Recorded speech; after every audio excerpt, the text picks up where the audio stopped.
मेरी शादी हुई तो मेरी माँ मुझसे कहने लगी, बेटी हमेशा अपने पति को खुश रखना, उसे कभी भी शिकायत का मौका नहीं देना। अच्छी औरतें हमेशा अपने पति के दिल में अपनी जगह बनाए रखती हैं। माँ की बातों ने मुझे काफी डरा दिया था, पर मैं क्या जानती थी कि मैं वो पहली औरत नहीं हूँ जो अपने पति से डरती हूँ। उससे डरने वालों की लाइन तो काफी लंबी थी और डरने वालों में ज्यादातर औरतें शामिल थी। मुझे पहले पहल तो यही लगा कि सब लोग मुझसे जलते हैं, क्योंकि जब मैं दुल्हन बनी बैठी थी तो एक अजीब किस्सा हुआ। कमरे का दरवाजा खुला तो मेरे पति की बजाय एक बूढ़ी औरत मेरे पास आई और कहने लगी कि बेटी इस आदमी से बचकर रहना, ये इंसान नहीं इंसान के रूप में एक भेड़िया है। मैं उस औरत की बात सुनकर चौंक गई थी। ये आप क्या कह रही हैं, और आप क्या लगती है मेरे पति की? मैंने गुस्से से ये बात कही थी, पर वो औरत मेरे सामने बैठकर रोने लगी। बेटी क्या बताऊं, तुम्हारे पति ने तो मुझे बर्बाद कर दिया। मैं अब इस काबिल भी नहीं रही कि अभी वो ये बातें कर ही रही थी कि बाहर से शोर सुनाई दिया। वो औरत घबरा कर उठी और बाहर की तरफ भागी। इतने में मेरा पति गुस्से से कमरे में दाखिल हुआ। यहाँ वो बूढ़ी औरत तो नहीं आई थी। कौन सी औरत? मैंने अनजान बनते हुए कहा। वही जिसने तुम्हें झूठ बताया होगा मेरे बारे में। नहीं तो ऐसा तो कुछ भी नहीं है। मेरी ये बात सुननी थी कि मेरा पति मेरे पास आया और गुस्से में मेरे सर के बालों को जकड़कर बोला, तुम्हें शर्म नहीं आती पहले ही दिन मुझसे झूठ बोलते हुए? अच्छी तरह जानता हूं कि वो औरत यहाँ पर आई थी, तुमसे बहुत कुछ कहकर गई है, पर तुम उसकी बात छुपा रही हो। क्या लगती है वो तुम्हारी? मैं सुनकर ये व्यवहार देखकर हैरान रह गई थी। मैं दर्द से चिल्लाने लगी, क्या हो गया है आपको? क्या आप वाकई में दरिंदे हैं? वो औरत यही कह रही थी कि तुम्हारा पति एक भेड़िया है। ये सुनते ही मेरे पति के चेहरे पर एकदम मुस्कुराहट आ गई। हाँ बस यही तो सुनना चाह रहा था मैं तुमसे, मेरी प्यारी पत्नी। उसका व्यवहार एकदम से बदल गया। आपने इतनी सी बात सुनने के लिए मुझे अपना इतना भयानक रूप दिखाया। मुझे तो वाकई में यकीन हो गया है कि आप एक बहुत ही जालिम इंसान हैं। मेरा पति जोर जोर से हंसने लगा। मैं अच्छी तरह जानता हूँ कि तुम मेरे बारे में फिलहाल ऐसा ही सोचोगी, पर यकीन करो ऐसा कुछ नहीं है। ये वो औरत है जिसने मेरे बहुत सारे पैसे भी देने हैं। फिर मैंने इससे कोई चीज खरीदी और उसको रकम वापस नहीं दी, तो अब ये मुझे बिना वजह बदनाम करती फिरती है कि मैंने इसकी जिंदगी तबाह बर्बाद कर दी। हालांकि इसने मुझसे रुपयों की चीजें ली थी और फिर मुझे पैसे नहीं दिए, तो बदले में मैंने इसकी दुकान से कुछ चीजें उठा ली। बस इतनी सी बात है। और ये औरत भगवान माफ करे कैसे कैसे इल्जाम लगाने पर आ गई है। मैं ना आता तो पता नहीं ये तुम्हें क्या क्या अनाप शनाप सुना देती, और वैसे भी मैं इसे पुलिस के हवाले कर दूंगा अगर आइंदा इसने ऐसी कोई बात की। मैंने अपने पति का गुस्सा देखकर उसे समझाया। कहने लगे कि मैं तो सिर्फ इस वजह से यहाँ पर था, मुझे लगा कि मेरी पत्नी को वो कुछ कह न दे, और मैं तुम्हारे मुंह से सुनना चाहता था। अगर तुम ये बात मुझे पहले बता देती एक बार पूछने पर, तो मैं उसे पुलिस के हवाले कर देता। लेकिन मुझे लगता है कि तुम्हें ही मुझ पर भरोसा नहीं, इसलिए तुमने मुझे कोई ऐसी बात नहीं बताई, वरना यकीन करो कि तुम्हारी आंखों में आंसू लाने वाले को मैं जिंदा नहीं छोड़ूंगा।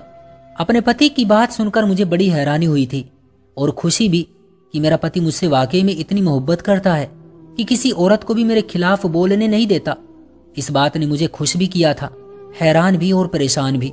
लेकिन मेरे पति का अजीब रवैया पहले ही दिन मेरी समझ से बाहर था। मैं उससे डर भी गई थी और उससे मोहब्बत भी करने लगी थी, क्योंकि पति से मोहब्बत करना तो औरत का फर्ज होता है, और मैं भी ऐसी ही थी। लेकिन थोड़ी देर के बाद जब मेरा पति कमरे में आया तो उसके चेहरे पर अजीब सी गंभीरता थी। ऐसा लग रहा था जैसे कि अब वो पहले वाला इंसान नहीं रहा, बल्कि एक अलग ही इंसान बन चुका है। मुझे दूध का गिलास पकड़ाकर कहने लगा, ये जल्दी से पी लो, तुम्हें थकान होगी, उतर जाएगी। मैं तो उनके हाथ का दिया जहर भी पी लेती, तो मैंने गिलास लेते ही फौरन उसे गट पी लिया था। उसके बाद मेरा पति मुझे मुस्कुराकर देखने लगा, बोला कि तुम बहुत अच्छी हो, मुझे लगता है मेरी सारी मुश्किलात अब तुम अपने अंदर उतार लोगी और मैं किसी पंछी की तरह हवा में उड़ता फिरूंगा। अपने पति की बहकी बहकी बातें मेरे दिमाग में तो नहीं समा रही थी, लेकिन उसके बाद मुझे अपना भी होश नहीं रहा, क्योंकि जल्दी मुझे नींद आ गई। आंखों में ना चाहते हुए भी नींद आने लगी। मैं जो बातें अपने पति से करना चाहती थी, जो वादे उनसे लेना चाहती थी, वो नहीं हो पाए थे, क्योंकि मुझे नींद आ गई थी। नींद पर मेरा काबू भी नहीं रहा था। लाख कोशिश के बावजूद भी मेरी आंखें बंद होती चली गई और फिर कुछ होश न रहा। सुबह जब मेरी आंख खुली तो मुझे बहुत अजीब सा महसूस हो रहा था। लगता था कि जैसे कोई बहुत बड़ी गलती हो गई हो मुझसे। मैं उठकर हड़बड़ाकर बैठी। सुबह के 10 बज रहे थे। मैं इतनी देर तक कभी नहीं सोई थी। अपना शादी का जोड़ा भी अभी तक मैंने पहना हुआ था। मैं तो भूल ही गई कि मैंने रात को कपड़े भी नहीं बदले। मेरी नजर जब अपने हाथों पर पड़ी तो मैं हैरान रह गई। मेरे हाथों की उंगलियों पर काले काले निशान थे। लगता था जैसे मैं रात भर अपने हाथों से मेहनत मजदूरी करती रही हूँ, या मेरे हाथ मिट्टी में या स्याही में लिपटे हुए हैं। मेरे हाथों पर काले काले निशान थे। कभी लगता जैसे ये खून जमने की वजह से हुआ है, तो कभी मुझे कोई और शक होता। आखिरकार मैं वापस वॉशरूम में गई, हाथों को धोने की कोशिश की तो वो काली स्याही मेरे हाथों से उतर गई थी। मुझे ये बात अजीब सी लगी कि मेरे हाथों की उंगलियों को क्यों गंदा किया गया। अब जबकि मुझे अपने पति पर भी शक हो रहा था कि ये सब कुछ उन्होंने तो नहीं किया, पर कोई भी पति अपनी पत्नी के हाथों को इतनी गंदी चीज से क्यों गंदा करेगा। मैं सोचने लगी। मेरे हाथों से बदबू भी आ रही थी। मुझे बहुत बुरा लग रहा था। हाथ धोकर मैं बाहर आई तो मेरी नजरें मेरे पति को ही ढूंढ रही थी, क्योंकि वो मुझे कहीं भी नजर नहीं आ रहे थे। मैंने उनको आवाज भी दी, लेकिन कमरे में वो थे ही नहीं। मैं हैरान होकर इधर उधर देखने लगी। तभी उनकी आवाज मुझे सुनाई दी, तुम उठ गई हो? मुझे तो लगा था कि मेरी कोई सेवा पानी करोगी, सुबह उठकर मुझे नाश्ता बनाकर दोगी, पर तुम तो ऐसी सोई, मुझे लगता है कि तुम्हें अपनी माँ के घर सुकून नहीं था। तभी तो तुम मेरे पास आते ही यूं बेहोश हो गई, जैसे सालों की थकान उतार रही हो। मेरा पति मुझ पर ही हंस रहा था। मैं फटी फटी आंखों से उसे देख रही थी। ये हो क्या रहा है? मैंने दिल में सोचा, पर मैं उससे सवाल भी नहीं कर सकती थी। करती भी तो वो मुझ पर ही इल्जाम लगाता कि मैं ही उसे छोड़कर सोई, और उसे सुबह उठकर नाश्ता भी खुद बनाना पड़ा। थोड़ी देर के बाद मेरे पति ने मेरे आगे डबल रोटी, आमलेट और चाय का कप रखा। ये लो, नाश्ता कर लो, मैंने तुम्हारे लिए अपने हाथों से बनाया है। मैं अपने पति का रवैया देखकर और भी हैरान थी, क्योंकि कोई भी पति अपनी पत्नी को कभी इतनी ज्यादा मेहनत से ना ही नाश्ता बनाकर दे सकता है और ना ही उसका ख्याल रख सकता है। लेकिन मेरा पति ये सब काम कर रहा था। मुझे लगता था जैसे वो दुनिया का सबसे अच्छा इंसान हो, और फिलहाल तो वो मुझे ऐसा ही महसूस करवा भी रहा था। मैं नाश्ता करने लगी तो मेरे पति ने मुझे बड़ी ही मोहब्बत भरी नजरों से देखा और बोले, चलो अभी मुझे देर हो रही है, मैं क्लिनिक जा रहा हूँ। उम्मीद है कि तुम्हें मेरा क्लिनिक जाना बुरा नहीं लगेगा। क्यों, आप क्या डॉक्टर हैं? मैंने पूछा। हाँ, डॉक्टर ही तो हूँ। तुम्हें नहीं पता? तुम्हारा पति इस शहर का सबसे मशहूर और सबसे बड़ा डॉक्टर है। तुम्हारी जिंदगी में कोई भी मसला होगा तो मैं उसे हल कर दूंगा। तुम तो बहुत खुशकिस्मत हो जिसे डॉक्टर पति मिला, वरना आजकल तो डॉक्टर लड़के सिर्फ डॉक्टर लड़कियों से ही शादी करते हैं। आपने ये बात मेरी माँ को क्यों नहीं बताई? मैंने पूछा। इसलिए कि मैं तुम्हारी माँ को ये सब कुछ बताकर किसी भी किस्म का लालच जगाना नहीं चाहता था। बुरा मत मानना, तुम्हारी माँ की मैं बहुत इज्जत करता हूँ, लेकिन कभी कभी इंसान को हकीकी अंदाज में सोचना पड़ता है। तुम्हारी माँ से मिलकर मुझे ऐसा ही लगा था जैसे उनको थोड़ा बहुत लालच है। अपने एक अच्छे दौलतमंद दामाद की दौलत पर थोड़ा सा हक वो भी जताना चाहती थी। बस इसीलिए मैंने तुम्हारी माँ को अपने डॉक्टर होने के बारे में नहीं बताया, वरना तो सब लोग मेरी इज्जत करते हैं और मेरे काम में, मेरे स्टाफ में काम करने वाली सभी औरतें मुझसे डरती हैं, जैसे मैं कोई भेड़िया हूँ। ये तो मैं तुमसे हंसकर बात कर रहा हूँ, वरना ये किसी किसी को ही नसीब होता है। मैं अपने पति की तो दीवानी ही हो गई थी। मैं ये नहीं जानती थी कि वो इस शहर के सबसे मशहूर डॉक्टर हैं। मैंने उनको यकीन दिलाया कि मैं हमेशा उनकी वफादार रहूंगी। मैं सारी बातें भूल गई थी। रात को जो भी मेरे साथ हुआ, अब तो मुझे याद ही नहीं रहा था। अपने पति का अजीब व्यवहार भी मेरे दिमाग से निकल चुका था, क्योंकि एक बात की हकीकत मैं समझ चुकी थी कि जब मर्द मोहब्बत करता है तो फिर वो मोहब्बत रचाने का ड्रामा सिर्फ शादी तक ही करता है। शादी के बाद मर्द सच्ची मोहब्बत नहीं करता है, क्योंकि उसे पत्नी से कोई मतलब नहीं होता, वो उसकी गिरफ्त में होती है। और फिर भी अगर पति मोहब्बत से पेश आए तो ये वाकई में उसकी मोहब्बत होती है। मैं भी बहुत खुश थी। मैंने सोचा अगले ही दिन जाकर माँ को सारी बात बता दूंगी कि मैं इस शादी से खुश हूँ। माँ को मेरा बहुत डर था कि शादी के बाद मैं अपनी खुशियां मना पाऊंगी या नहीं। लेकिन इससे पहले कि मैं अपनी माँ के घर जाती, मेरे पति ने मुझे एक अजीब बात कही। कहने लगे कि तुम भी मेरे साथ मेरे क्लिनिक चलो, तुम बहुत कुछ सीखोगी वहां, और मैं तो यही चाहता हूँ कि मैं तुम्हें एक लेडी डॉक्टर के रूप में देखूं। तुमने हाउस जॉब करके गलती की है। अपने पति की ये बात सुनकर मैं चुप हो गई थी। बात तो ऐसी ही थी, मेरी मेडिकल की पढ़ाई अधूरी रह गई। उसके बाद मैंने और पढ़ाई नहीं की। मैं चाहती तो एक अच्छी डॉक्टर भी बन सकती थी, पर हमारे पास इतने पैसे नहीं थे, तो मैंने वो काम छोड़कर एक ब्यूटिशियन का काम करना शुरू कर दिया था, क्योंकि मैं अपनी माँ पर कोई बोझ नहीं बनना चाहती थी। मैं चाहती थी अपनी जिंदगी के सारे खर्चे खुद ही उठाऊं। बाबा की मृत्यु के बाद मेरी माँ बहुत अकेली हो गई थी, इसलिए मैंने ऐसा ही करना शुरू कर दिया था। अब मेरे पति ने मुझे यकीन दिलाया कि वो मुझे फिर से मेडिकल की पढ़ाई पूरी करवाएंगे और एक अच्छा डॉक्टर बनाएंगे। मेरे पति ने कहा कि वो एक मेडिकल डॉक्टर है और जिंदगी में बहुत कुछ करना चाहते हैं। खासकर औरतों की मदद, क्योंकि औरतों को सेहत की सही सहूलियत मिल नहीं पाती। इसी बीच मेरे पति ने एक बार फिर मुझे मेरी माँ से मिलने से मना कर दिया था, जबकि मैं परेशान भी रहती थी। लेकिन वो ऐसी कोई बात कर देते कि मेरा जाना कैंसिल हो जाता। अभी तक मेरे पति ने मुझे अपने क्लिनिक का रास्ता तो नहीं दिखाया था, लेकिन वो बातें बहुत करते कि मेरे क्लिनिक में औरतें आती हैं और उन सभी औरतों के इलाज के लिए मुझे अब एक नर्स की जरूरत होगी। ये सुनकर मैं बहुत परेशान हो जाती थी कि अक्सर डॉक्टर लोगों की जिंदगियों में कोई ना कोई औरत आ जाती है, क्योंकि इस काम में औरतों की अच्छी खासी सैलरी होती है। इसलिए मैं परेशान भी थी, पर मेरे पति ने मुझे तसल्ली दी कि वो जल्दी मेरे कहने पर क्लिनिक को घर में ही खोल लेंगे। वो बिल्कुल भी नहीं चाहते कि मैं उनकी वजह से परेशान हूँ, हर वक्त कुड़ती फिरूं और खामखा पूरा दिन उन औरतों के बारे में सोचती रहूं जो मेरे क्लिनिक में आती हैं। अपने पति की ये मोहब्बत देखकर तो मैं हैरान ही रह गई थी। उन्होंने कहा कि अब वो बाहर नहीं जाएंगे, बल्कि औरत मरीजों को यहीं पर लेकर आएंगे ताकि उनका इलाज भी अच्छे से हो सके और मैं भी कुछ सीख सकूं। पर दिन ब दिन मेरी हैरत बढ़ती जा रही थी। मेरा पति बहुत पैसा कमाता, मेरे पास अक्सर आते तो उनके पास हजारों रुपयों के नोट होते। मैं पूछती कि ये कहाँ से आए हैं, तो कहने लगे कि ये वही पैसे हैं जो मेरी उन मरीजों औरतों ने दिए हैं जो बाद में इस घर में आकर ऑपरेशन करवाना चाहेंगी। अपने इलाज के पैसे ही दिए हैं उन्होंने। मैं हैरान थी, कोई भी अपने इलाज के पैसे एडवांस क्यों देगा? ये बात मेरी समझ से बाहर थी। खैर, मैंने अपने पति से कह दिया कि ठीक है, औरत मरीजों को मैं देख लूंगी, आप किसी तरह अपने क्लिनिक को यहाँ खोल लें। मेरा पति अक्सर मुझसे हंसते हुए कहते कि अगर मैं किसी औरत में दिलचस्पी लेने लगा तो मुझे मत कहना, इसलिए तुम्हें खुद ही औरतों का इलाज सीखना पड़ेगा। लेकिन मैं नहीं जानती थी कि ये सब करते करते मेरी अपनी जिंदगी बर्बाद हो जाएगी। 2-3 दिन के बाद मेरे पति ने एक नया कमरा बनवाना शुरू कर दिया। मैंने पूछा कि ये क्या है? कहने लगे कि यही तो हमारा क्लिनिक होगा जहाँ पर औरतें आएंगी और तुम उनका इलाज करोगी। मैं इलाज करूंगी? आप किसी लेडी डॉक्टर को भी तो बुलवा सकते हैं जो मेरी मदद करे।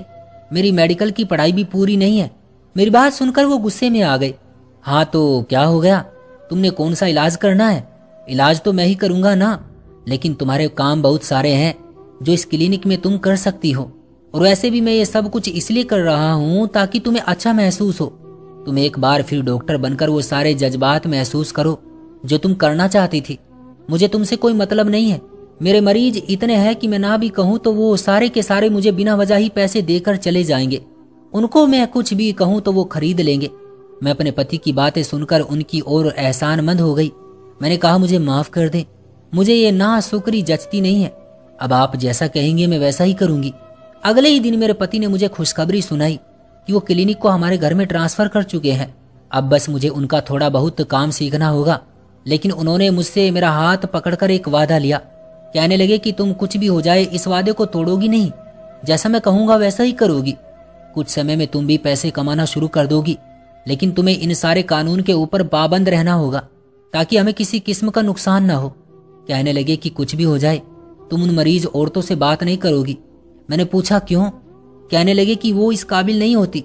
मैं तुम्हें खामखा के झंझटों में नहीं डालना चाहता। बेहतर है कि जितना तुमसे कहा है उतना ही करना। मैंने कहा, मुझे इससे ज्यादा और कुछ नहीं चाहिए। आपने अपनी मोहब्बत मुझे दे दी और मुझे किसी चीज की जरूरत नहीं है। आहिस्ता आहिस्ता जिंदगी बदलने लगी। इस कदर के मुझे होश ही न रहा कि मेरा पति मुझसे मोहब्बत करता है या नहीं। बस वो जो कहता मैं करती जाती। अब मेरा पति मुझे क्लिनिक में लेकर जाता, वहां पर कभी 2 और कभी 3 औरतें होती। मैं उनसे उनकी बीमारी के बारे में नहीं पूछती थी, बस उन्हें यही कहती कि आपका इलाज हो जाएगा, या कुछ बातें जो मेरे पति ने मुझे बता रखी थी और मना किया था कि मैं किसी औरत से इसके सिवा कोई बात न करूं। मैं उन औरतों को इंजेक्शन लगाती थी। इंजेक्शन लगाने का तरीका भी मुझे मेरे पति ने ही सिखाया था। वो जब भी घर आते मुझे तरह तरह की दवाओं के बारे में बताते। बस एक ही इंजेक्शन लगाने का काम ही था जो मुझे आता था। मैंने अपनी माँ को इस काम के बारे में बताया तो वो तो बहुत खुश हुई, लेकिन मेरी एक सहेली परेशान हो गई और कहने लगी, ये कोई अच्छी बात नहीं है, तुम औरतों को इंजेक्शन लगाती हो। क्या तुम्हें ये पता है कि वो औरतें तुम्हारे पति को किस तरह से जानती है? वो यहाँ आती हैं तो तुम उनसे क्या अपने पति का नाम लेती हो? सारी बात उन्हें पता होती है। मैंने कहा, वो तो उन्होंने मुझे मना कर रखा है कि मैं किसी से कोई बात न करूं, इसलिए मैं चुप हूं। लेकिन अब मैं जानने की कोशिश करूंगी कि वो औरतें क्यों आती हैं, कौन सी बीमारी का इलाज करवाने आती हैं। मुझे तो उन इंजेक्शन का भी नहीं पता जो मैं उन औरतों को लगाती हूँ। मेरी सहेली ने मुझसे वादा किया कि वो मेरी मदद करेगी। खैर, अगले दिन मेरे क्लिनिक में वो एक मरीज बनकर आकर बैठ गई। मेरे पति को नहीं पता था कि ये लड़की मेरी सहेली है। एक औरत आई, मैंने उसे इंजेक्शन लगाया। मेरे पति का फोन आया कि ठीक है, सब औरतों को इंजेक्शन लगाने के बाद तुम कमरे से चली जाओ। मेरी सहेली वहीं पर थी, उसे मैंने उधर ही बैठा रखा था। मैं आज जानना चाहती थी कि कमरे में क्या हुआ होगा, क्योंकि मेरा काम बस इंजेक्शन लगाने तक का था। उसके बाद मैं अपने कमरे में चली जाती थी। लेकिन अभी ये सब कुछ हो ही रहा था कि घर के बाहर शोर की आवाज सुनाई दी। मैं बाहर को भागी, देखा तो बाहर पुलिस खड़ी थी। मेरी जो सहेली अंदर बैठी थी वो भी हड़बड़ा गई थी, आंखों में डर था। मुझसे कह रही थी कि मैं तुम्हें सारी बात सच सच बताऊंगी, और पुलिस को भी मैंने ही बुलाया था। मैं हैरान हो गई थी कि उसने ऐसा क्यों किया। फिर पुलिस आई, मेरे पति को गिरफ्तार करके ले गई। मुझे भी एक लेडी पुलिस कहने लगी कि आपको थाने चलना होगा, क्योंकि आपके खिलाफ काफी ज्यादा शिकायतें लगाई गई हैं। मैं समझी नहीं थी कि मैंने आखिर ऐसा किया क्या था कि मुझे पुलिस पकड़कर ले जाना चाहती है। खैर, मुझे भी थाने ले जाया गया। मेरे मामा जी पुलिस अफसर थे, वो भी वहां आ गए। सारे केस की इन्वेस्टिगेशन होने लगी। मामा जी को यकीन नहीं आया कि मैं यहाँ किस वजह से बुलाई गई हूँ। फिर जब केस की तहकीकात होने लगी तो पता चला मेरा पति तो औरतों की हड्डियों के गुर्दे चुराता था, या उन्हें वो किसी न किसी बहाने से लेकर आता कि मैं तुम्हारे गुर्दे का इलाज करूंगा। मेरी पत्नी भी डॉक्टर है, उन सारे केसेस को वो घर लेकर आता, फिर उनकी हड्डियों से गुर्दे निकाल कर दूसरे शहर बेचता था। इस बात की किसी को कानो कान खबर ना हो सकी, यहाँ तक कि मेरी एक सहेली जो डॉक्टर थी उसने आकर इस बात की तहकीकात की। और जिस दिन मैं उन औरतों को इंजेक्शन लगाकर अंदर गई, मेरी सहेली ने इंजेक्शन पर लिखा नाम पढ़ लिया। उसे सब बातों का अंदाजा हो गया। क्लिनिक में मौजूद हड्डी के निकाले गए गुर्दे भी वो देख चुकी थी। उसको भी पहले यकीन नहीं आया। फिर उसने पुलिस को कॉल करके सारी हकीकत बता दी। मेरे पति का लाइसेंस भी कैंसिल हो गया और अदालत ने सजा भी दी। ऐसे में एक मुजरिम के साथ रहना मुमकिन नहीं था, तो मैंने भी उससे तलाक ले ली। ईश्वर ऐसे लोगों को कभी भी जिंदगी में कामयाबी नहीं देता, एक ना एक दिन वो जरूर पकड़े जाते हैं। क्यों दोस्तों, सही कहा ना मैंने? आपकी क्या राय है इस कहानी के बारे में? कमेंट बॉक्स में हमें जरूर बताइएगा। वीडियो को लाइक कर दीजिए और चैनल को सब्सक्राइब कर लीजिएगा। मिलते हैं अगली वीडियो में, तब तक के लिए धन्यवाद।